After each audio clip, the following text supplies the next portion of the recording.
두 주간 전에 우리 김정욱 위임 목사님과 제가 둘이서 1박 2일 했습니다. 1박 2일 동안 우리가 차를 타고 다니면서 많은 얘기도 했고 같이 밥도 먹고 방은 따로 썼습니다.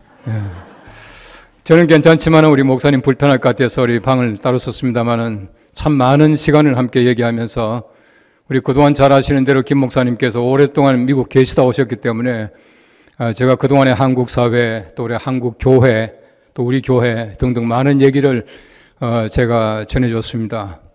또 우리 목사님도 궁금한 건 많이 저한테 또 이렇게 얘기도 하고 또 제가 답변하는 그런 시간도 가졌고 또 둘이서 함께 다니는 시간이 굉장히 즐거운 시간이었습니다. 많은 목사님들이 제가 위임 목사님과 둘이서 여행을 했다니까 세상에 그런 재밌는 일도 있냐고 하면서 처음 들어본 얘기인데 너무 재밌다고 그렇게 얘기를 해요. 우리 목사님들이 너무 재밌다는 것보다도 제가 굉장히 재밌었습니다. 그런데 제가 늘 기도하는 대로 여러분 아시는 대로 저보다 더 훌륭한 목사님 보내달라고 저는 상당히 오랫동안 기도했었는데 이번에 확인한 것은 하나님께서 응답하셨다라고 하는 사실을 다시금 확인했습니다. 참 훌륭한 목사님이시고 정말 우리 한국교회를 사랑하실 만큼 하나님께서 잘 준비하셨다는 생각을 마음속에 가졌습니다.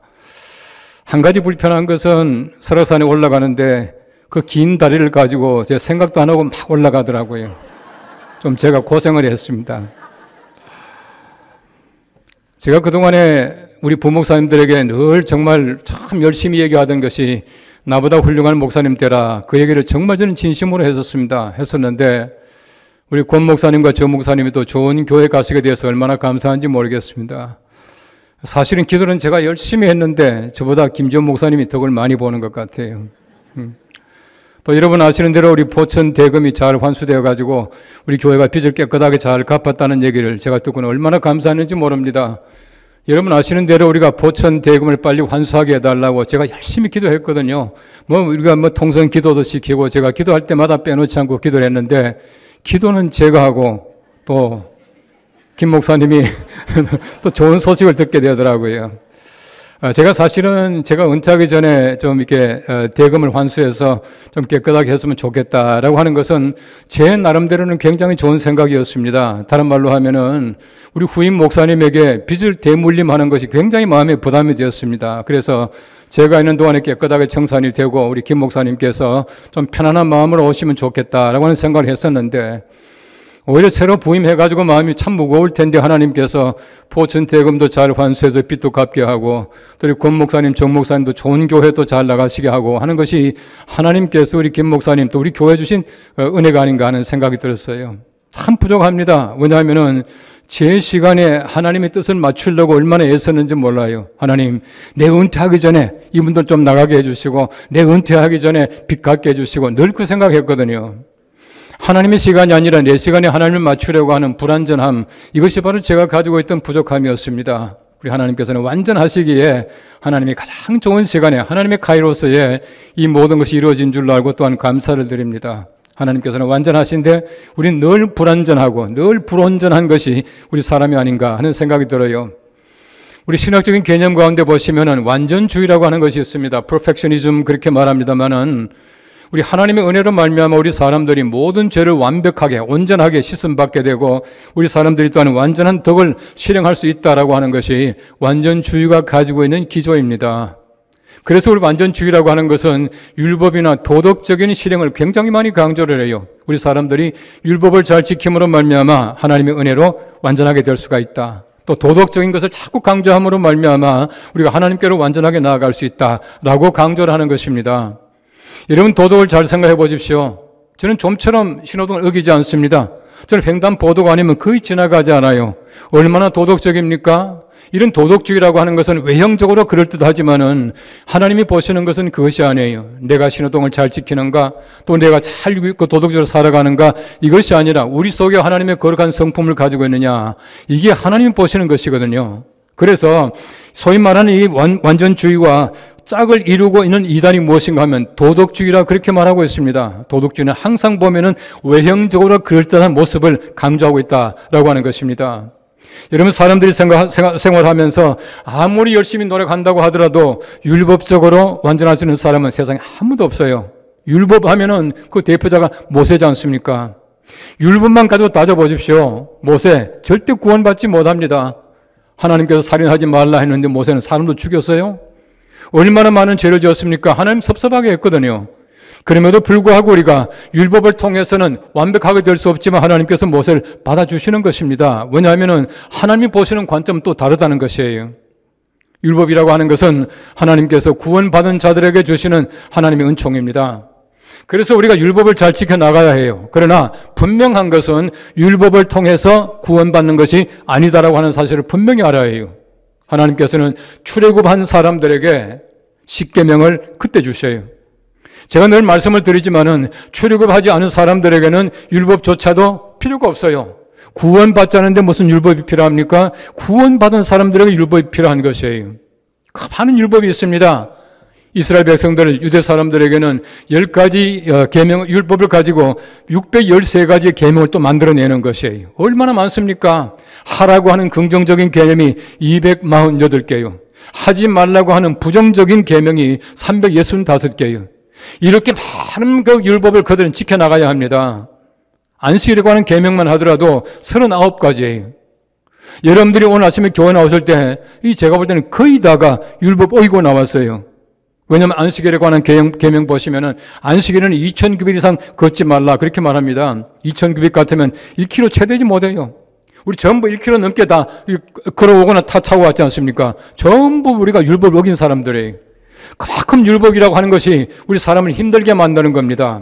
그래서 바울은 말하기를 계명이 오히려 나를 죽게 만든다. 그렇게 말할 만큼 계명 때문에 오히려 많은 고통을 가지게 되는 것이에요. 우리 흔히 말하기를 철들다 죽는다 그렇게 말하잖아요. 철들지 마세요. 죽습니다. 이 말이 무슨 말이냐 하면은 우리가 죽기 전까지는 항상 미흡하다는 겁니다. 얼마나 부족한지 몰라요. 제가 은퇴할 때도 얘기했지만은 은퇴할 때쯤 되면 괜찮은 줄 알았는데 얼마나 미숙한지 모릅니다. 얼마나 서툰지 몰라요. 다시 말하면 우리가 죽을 때까지 불완전합니다. 하나님의 거룩하신 나라 들어가야 비로소 우리가 온전하게 되고 구원으로도 말해도 하나님의 나라 들어갈 때 우리가 비로소 영화의 단계에 들어가는 것이에요. 영화의 단계에 들어가지 못했습니다. 이미 구원받았지만은 영화에 이르지 못하기 때문에 우리가 많은 죄를 짓게 되고 부족하게 되고 이렇게 살아가는 것이에요. 하나님께서 원하시는 것은 우리가 하나님의 거룩하신 나라에 들어갈 때까지 하나님께서 우리를 함께 하시고 보호해주시는 것입니다. 욥기 1장 1절 말씀에는 말합니다. 우스 땅에 욥이라 불리는 사람이 있었는데 그 사람은 온전하고 정직하여 하나님을 경외하며 악에서 떠난 자들아 라고 말하고 있어요. 이런 보십시오. 얼마나 이 온전이라고 하는 말이 많이 나옵니까? 이게 제가 자주 얘기하지만은 욥기서의 주제가 무엇입니까? 고난이 아니라 회복이에요. 고통이 아니라 축복입니다. 근데 제가 이번에 말씀을 준비하면서 욥기의 주제를 새롭게 발견했어요. 욥기의 주제는 온전입니다. 온전이에요. 온전이라고 하는 단어가 얼마나 많이 나오는지 몰라요. 탐이라고 하는 말인데 이 탐이라고 하는 말은 하나님 앞에 드리는 모든 제물에 흠이 없는 것을 얘기한다 이렇게 말을 해요. 우리가 하나님 앞에 마찬가지입니다. 온전한 사람이 무엇입니까? 온전하다라고 하는 것은 하나님 앞에 우리가 제물같이 드려질 때에 흠이 없게 하나님 앞에 드려지는 것을 얘기하고 있어요. 욥기 전체 보니까 12번이 나와요. 굉장히 빈번한 단어입니다. 왜 빈번하게 나타납니까? 욥은 온전했다는 겁니다. 온전하고 정직함으로 말미암아 하나님을 경외하고 악에서 떠나고 살아갈 수 있었다. 그렇게 말하고 있는 것이에요. 여러분 세상 바라보십시오. 얼마나 악이 많습니까? 얼마나 하나님을 경외하기를 두려워합니까? 또 무시합니까? 이럴 때 우리가 하나님을 온전하게 섬기고 정직하게 섬기는 방법은 욥처럼 살아가는 것이에요. 하나님께서 원하시는 것은 도덕적인 온전이 아닙니다. 하나님 안에서 은혜로 말미암아 우리가 하나님의 온전함을 배워나가야 해요. 하나님의 온전하심처럼 우리가 온전해야 되는데 이 온전함이라고 하는 것은 하나님의 선물이라 생각이 되어지는 것입니다. 흔히 우리가 말하기를 저 사람은 법 없이 살아갈 수 있는 사람이다 그렇게 말하잖아요. 사실일까요? 진짜 법 없이 살아갈 수 있을까요? 여러분 세상에 그런 사람이 없다는 겁니다. 우리가 전부 불완전하기 때문에 법 없이는 절대 살아가지 못해요. 법으로 말미암아 내가 그래도 율법적이며 나름대로 선하게 살아갈 수 있는 길을 열었다 그렇게 말할 수 있게 되는 것입니다. 욥이라고 하는 사람이 하나님께서 사탄에게 시험해 보라고 말할 만큼 온전하고 정직하고 악에서 떠나고 하나님 경외했지만은 욥기 42장 말씀 보십시오. 모든 고통을 다 겪고 나서 회복합니다. 다시금 많은 재물이 생겼습니다. 다시금 아들, 딸이 생겼습니다. 다시금 모든 병이 나았습니다. 그때 요셉을 보십시오. 42장 6절 말씀 말합니다. 그러므로 내가 스스로 거두어드리고 티끌과 재 가운데서 뭐 한다고요? 회개하나이다 그랬어요. 그 온전한 사람이, 하나님께서 인정하는 그 온전한 사람이 회개합니다 라고 말하잖아요. 왜 회개합니까? 우리 사람은 본성적으로 죄를 가지고 있고 악에 살 수밖에 없다는 거예요. 이미 세례받았습니다. 그러나 날마다 우리가 하나님의 거룩하심을 닮아가야 해요. 이미 내가 은혜 받았습니다. 오늘만이 아니라 계속해서 우리가 그렇게 살아가야 해요. 이미 목욕했습니다. 예수님께서 말씀하신 대로 발은 씻어야 해요. 그렇게 해야 우리가 온전한 하나님의 사람의 모습을 갖춰 나갈 수가 있다라고 하는 것입니다. 우리 세상에서 정직이 없고요, 온전치 못하고 여러 가지 많은 악한 세상 속에서 욥을 통하여 온전한 하나님의 사람의 모습, 정직한 하나님의 사람을 다시 한번 마음속에 새기며 배우는 귀한 시간 되시기를 바랍니다. 오늘 성경 첫째는 말합니다. 하나님이 인정하시는 온전한 사람이 되어야 합니다 라고 말합니다. 오늘 2장 3절 상반절을 보십시오. 여호와께서 사탄에게 이르시되 내가 내 종 욥을 주의하여 보았느냐. 그와 같이 온전하고 정직하여 하나님을 경외하며 악에서 떠난 자가 세상에 없느니라 라고 말하고 있어요. 하나님이 인정하신 사람이에요. 세상에 없을 만큼 온전하고 정직한 사람, 욥을 지금 하나님께서 얘기하시는 것이에요. 하나님 눈에 볼 때 온전한 겁니다. 우리가 세상 사람들이 볼 때 괜찮은 사람이 있어요. 우리 모두가 다 그런 사람들입니다. 적어도 우리 세상 사람들보다는 얼마나 정직합니까? 얼마나 괜찮습니까? 얼마나 착합니까? 사람이 사람을 인정하는 것이 아니라 우리가 하나님 앞에 인정받는 사람이 되어야 해요. 욥은 세상이 인정하는 사람이 아니라 하나님께서 정직하다고, 온전하다고, 악에 떠났다고 인정하는 사람이었습니다. 온전하고 정직해야 하나님 경외해요. 온전하고 정직해야 악에서 떠나갑니다. 온전치 못하면 우리가 악과 더불어 살아갈 수밖에 없는 것이에요. 정직하지 못하면 우리 세상에서 악한 일을 저지르고 살아갈 수밖에 없다고 하는 것입니다. 그래서 온전과 정직이라고 하는 것은 계속해서 욥기에서 반복이 되더라고요. 왜 반복이 됩니까? 그만큼 하나님께서 신뢰하고 하나님께서 세상에 자랑하고 싶은 사람이 바로 욥이었습니다. 그래서 하나님께서 그렇게 말씀하시는 것이에요. 여러분, 세상에 죄 없는 사람이 있겠습니까? 가톨릭에서는 이 성모 마리아가 죄 없는 사람이라 그렇게 말합니다. 인류 최초의, 인류 유일의 죄 없는 사람이 성모다 그렇게 말하고 있어요. 정말 그럴까요? 성령으로 잉태했다고 해서 죄 없는 사람이 아니에요. 제가 볼 때는 그렇습니다. 만일에 정말 마리아가 죄가 없다면은, 죄가 없는 사람으로 태어났다면은 성령 어디엔가에 성모가, 예수님의 어머니 마리아가 죄가 없다라고 하는 사실을 기록하고 있을 겁니다. 제가 볼 땐 그렇습니다. 아니면 천사가 마리아에게 너는 죄 없이 태어났다라고 아마 천사가 얘기했을 거예요. 한마디가 없습니다. 그런데 가톨릭에서는 성모 구원설이 있잖아요. 예수님뿐만 아니라 성모를 통해서 구원받는다 그렇게 말하고 있습니다. 더더구나 성모 무염시태라는 말이 있습니다. 죄 없이 이 땅에서 태어난 사람이다 그렇게 말해요. 또한 그 성모를 몽소 승천이라는 말을 합니다. 평생 처녀로 살다가 승천했대요. 성경 보시면 분명히 예수님의 육적인 아들, 동생들이 있었거든요. 그런데 처녀로 살다가 승천했다 이렇게 말하고 있습니다. 아니에요. 모든 사람이 다 죄가 있습니다. 로마서 3장 말씀 보십시오. 분명히 말합니다. 모든 사람들은 죄가 있다고 말합니다. 의인은 없나니 하나도 없다고 말합니다. 또한 성경 말씀 말합니다. 모든 사람이 죄를 범하였음에 하나님의 영광에 이르지 못한다 말하고 있어요. 모든 사람이 다 죄가 있을 수밖에 없습니다. 그런데 하나님께서는 욥에게 의인으로, 죄 없는 사람으로 인정하셨다는 얘기예요. 왜 그렇습니까? 날마다 의롭게 살아가려고 애쓰면 말미암아 죄가 있지만 씻음받고 죄 있지만 씻음받고 이렇게 살아갔다는 것이에요. 이것이 바로 우리에게 필요합니다. 우리가 하나님이 인정하시는 귀한 의인 되기 위하여, 하나님이 인정하시는 귀한 온전한 사람 되기 위해서 날마다 우리가 죄를 씻는 그 작업이 필요하다는 것이에요. 우리가 흔히 말하는 갈병주의에서, 개혁주의에서는 전적 타락이라 말하잖아요. 전적 타락이에요. 우리가 우리 스스로 구원받을 수 있는 길은 하나도 없습니다. 내 스스로 의롭게 될 수 있는 길은 1%도 없다는 얘기입니다. 전적 타락이에요. 이런 사람에게 하나님께서는 어떻게 하십니까? 날마다 우리들에게 하나님의 거룩하심을 온전하게 닮아갈 수 있는 은혜를 베풀어 주시다. 그렇게 말하고 있는 것이에요. 오늘 성경 말씀에 보시면 욥이라고 하는 사람은 하나님을 경외했잖아요. 경외 대상을 알았거든요. 악에서 떠나갔다라고 말하고 있지 않습니까? 이러면 소돔과 고모라에 살면서 죄를 짓지 않겠다고 버틸 수가 없어요. 탕자가 멀리 가서 돈을 다 탕진하고 나서 거기에서 살면서 절대 아버지를 그리워할 수 없고 집에 돌아올 수가 없어요. 여러분, 저우들에게 악에 떠나갈 수 있어야 합니다. 우리가 악 속에 살아가지만 떠나갈 줄 아는 이 마음을 가져야 우리가 비로소 하나님 앞에서 정직한 영으로 새롭게 만들 수가 있다고 하는 사실을 얘기해 주고 있는 것입니다. 얼마나 많은 사람들이 그랬습니까? 이 성경 말씀의 위인들이 다 그랬습니다.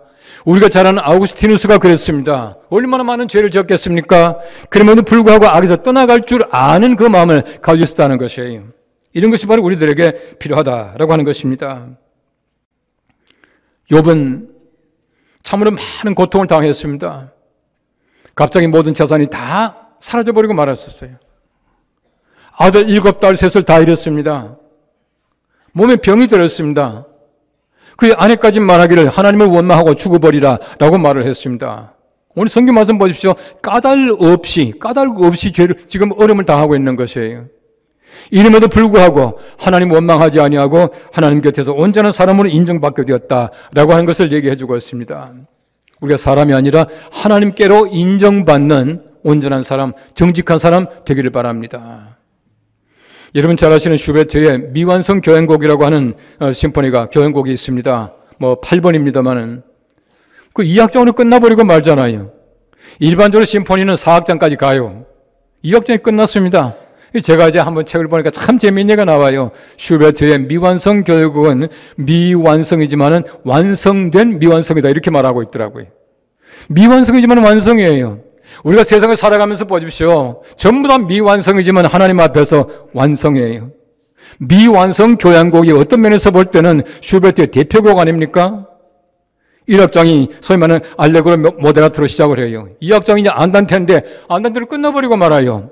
끝나버리고 말지만은 사람들이 말하기를 가장 위대한 슈베트의 작품이다라고 말하거든요.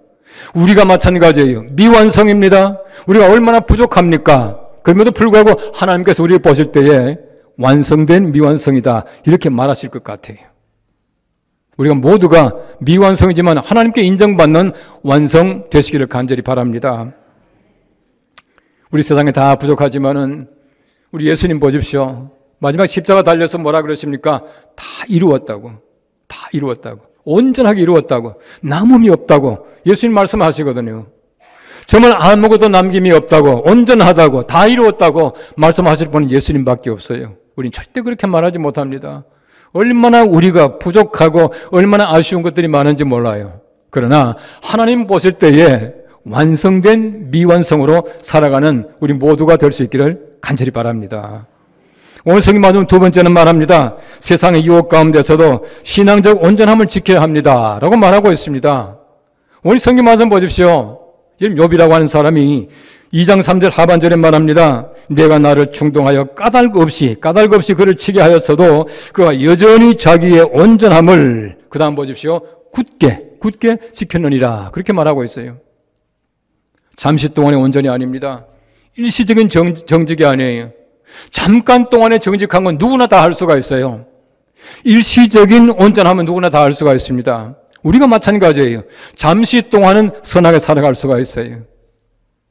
우리가 일시적으로 정직하게 살아갈 수가 있습니다.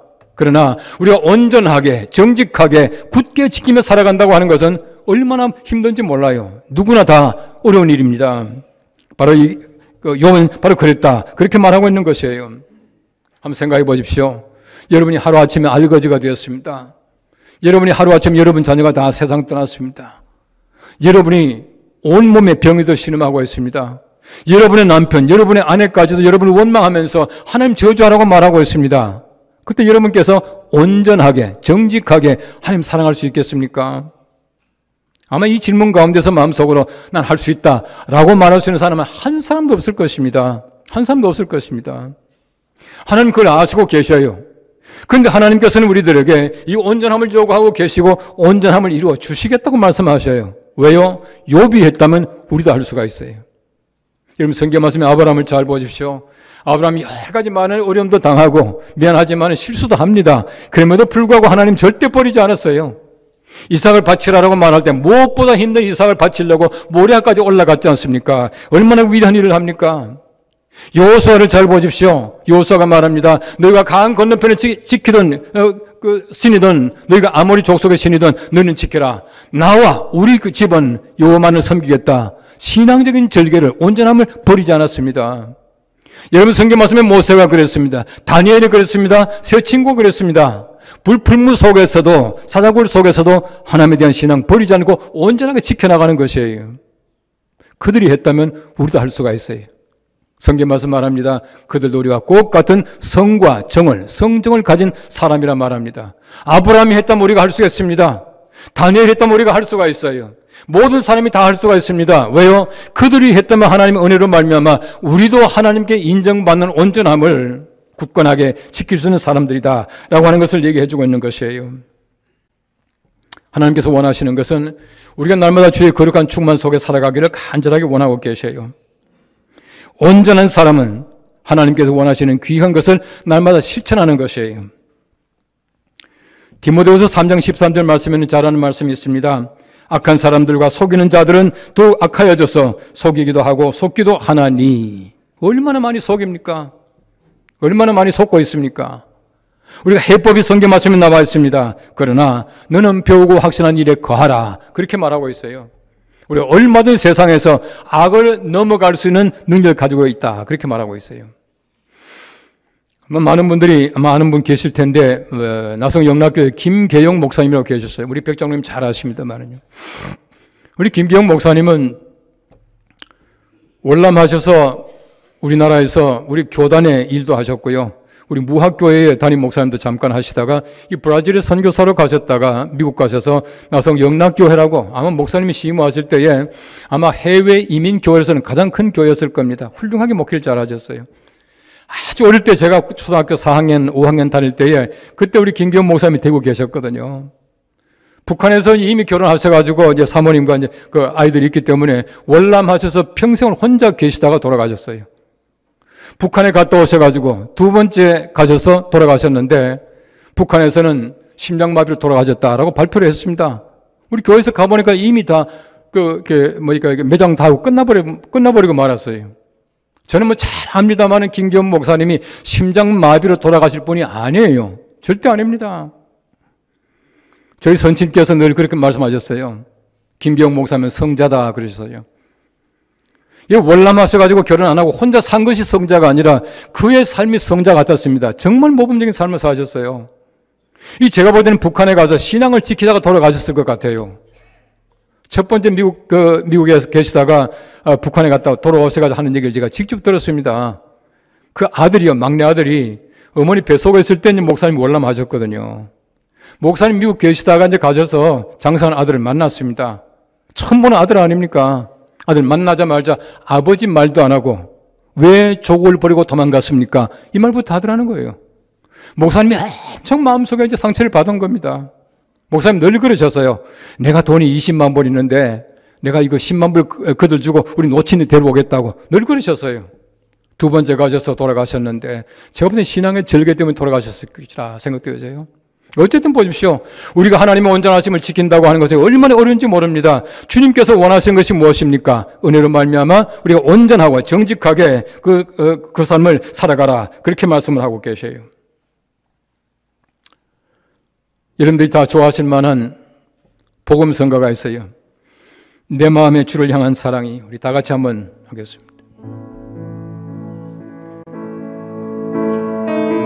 내 마음의 주를 향한 사랑이 나의 안엔 주가 주신 진리로 나의 눈에 주의 눈물 채워주소서.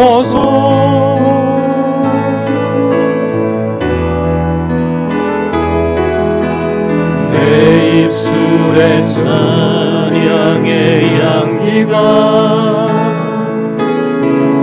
손에는 주를 닮은 섬김이 나의 삶에 주의 흔적 남게 하소서.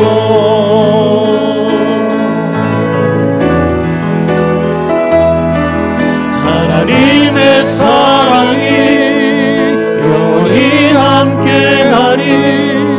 십자가의 길을 걷는 자에게 순교자의 삶을 사는 이에게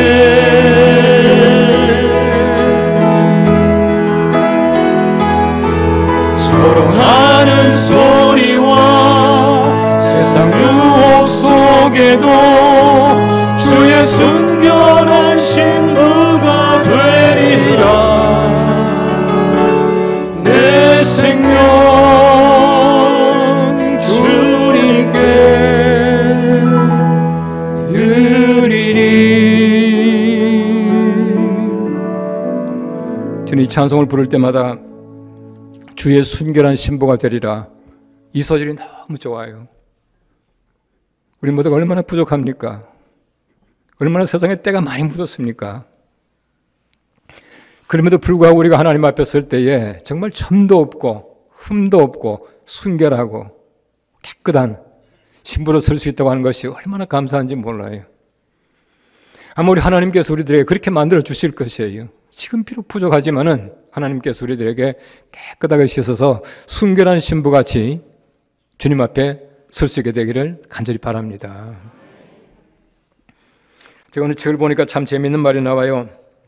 당신의 불완전한 점들이 당신을 아름답게 한다. 얼마나 재미있는 말입니까? 이러면 세상에서 너무 깨끗하면 재미가 없어요. 너무 죄 짓지 않고 살아가게 되면 사람이 융통성이 없는 듯이 보여요. 루트의 친구 가운데서 멜랑히톤이라는 친구가 있었는데 이 친구가 너무 고미한 삶을 살아가는 거예요. 아무리 봐도 사람이 흠잡을 데가 없을 만큼 정결한 거예요. 루트가 한 번은 자기 친구인 멜랑히톤에게 화를 냈답니다. 밖에 나가 죄 좀 짓고 오라고. 그렇게 하나님께서 할 일이 있지 않냐고 그렇게 말했다고 그래요. 우리 사람들 눈에 보십시오. 아무리 정결하다고 하지만은 그 속에 하나님의 성품을 가지고 있지 않으면 하나님 보실 눈은 다를 수가 있어요. 우리가 하나님 앞에서 정말 정결하고 하나님 앞에서 정말 순전한 그런 깨끗한 모습으로 살아갈 수 있도록 노력하셔야 돼요. 성령의 은혜로 말미암아 가능한 줄로 믿습니다. 우리 가운데서 완벽한 사람 절대 없어요. 우리 가운데서 정말 결점만 가지고 있고 불완전하기만 한 사람은 없습니다. 하나님의 은혜 가운데서 우리가 하나님께서 원하시는 귀한 온전함과 정직함을 지켜나갈 수가 있으리라 생각이 되어집니다. 우리 하나님 앞에서 오늘 성경 말씀에 욥이라고 하는 사람은 바로 이 정결함과 이런 마음을 가지고 있었기 때문에 하나님을 경외하고 악에서 떠났다고 말하고 있습니다. 어떻게 하면 하나님 경외할 수 있습니까? 하나님을 경외하는 제1방법이 무엇이냐면 예배하는 것이에요. 여러분 예배에 목숨을 걸기를 바랍니다. 예배만은 지금 하나님이 가장 기뻐하시는 것이에요. 이때 우리가 세상에 나가서 악에서 떠나갈 수가 있습니다. 욥을 통해서 우리가 다시 한번 우리의 온전함을 살펴보시고 정직함을 살펴보시고 하나님 앞에서 끊임없이 온전과 정직을 인정받았던 욥의 신앙을 본받아서 우리 세상에서 그렇게 살아갈 수 있는 귀한 주님의 성도들 되시기를 간절히 바랍니다. 기도하겠습니다. 우리 하나님 감사합니다. 우리 욥을 통해서 귀한 하나님의 사람들의 모습을 봅니다. 우리가 온전케 하시며 정직하게 하셔서 하나님을 경외하며 우리 세상에서 악에서 떠난 삶을 살아갈 수 있는 거룩한 주님의 백성들, 주님 앞에 순결한 신부가 되게 하여 주시옵소서. 우리 위임 목사님 멀리가 계시는데 주님 건강하게 거룩한 사역을 잘 마치고 돌아올 수 있도록 은혜를 베풀어 주시옵소서. 예수님의 이름으로 기도합나이다.